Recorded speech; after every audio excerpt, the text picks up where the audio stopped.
Alright, what it is, it's your boy LB, and this is Boxing Corner, Artistic Boxing Corner, with Ian, the Dean of Mean. This is my classmate here. This is not just no regular person. You might as well just call him Ian Burley. That's right, part of the Burley family. And so, when you're working on something like this, you need somebody like him. And what do I mean by somebody like him? Somebody that knows how to hold the pads.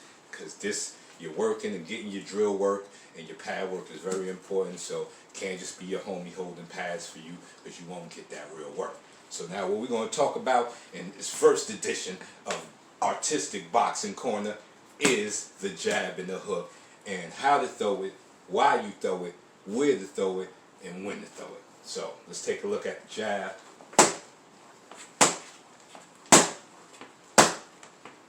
Now one of the main things to work on when throwing the jab is the positioning of your right hand. So what do I mean by that? You want to take away this right here.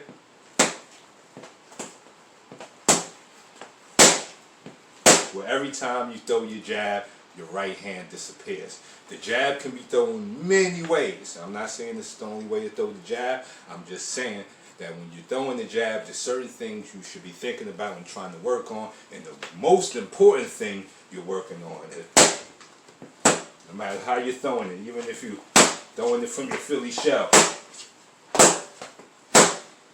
this hand is like glued to my head.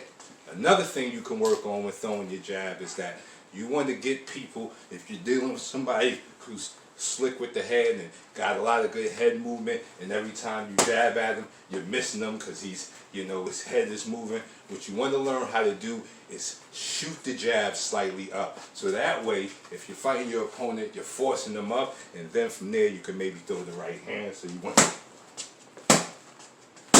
want to incline.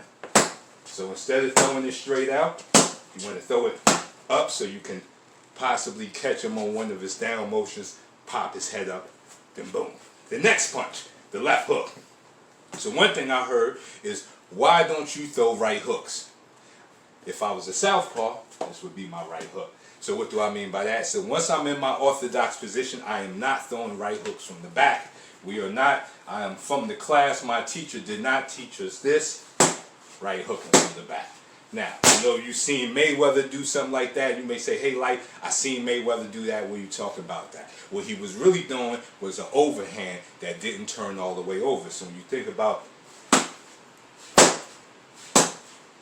the round punch from the back, you're thinking about the overhand. And this is with me corkscrewing it. But I could also not turn it and kind of slap with it, and that looks like the hook, but that's not the hook. So hands up. So when you're throwing in your orthodox position, when you're throwing your hook, one thing you want to work on besides throwing the hook is going around the corner, because that's major for the hook. It's the one thing that gets you offline for the right hand to come back with the hook. So even if he isn't throwing that, what you want to work on is that tick. Yeah, hold it back. So you want to bang. You want to get used to getting in that position to throw your hook. Now there's many different ways to throw your hook. We throw our hook with the thumb up. This is the power hook. Thumb up. You can also have what we call the Marvin Hagler, which I like to think of as the check hook, where you just checking his reaction. It's a quicker. See, it's a quicker hook, but if I think I got him and he may be on Queer Street and I see him laying around too much, I want to throw the hook that puts him to sleep. So there you have it, first edition of Artistic Boxing.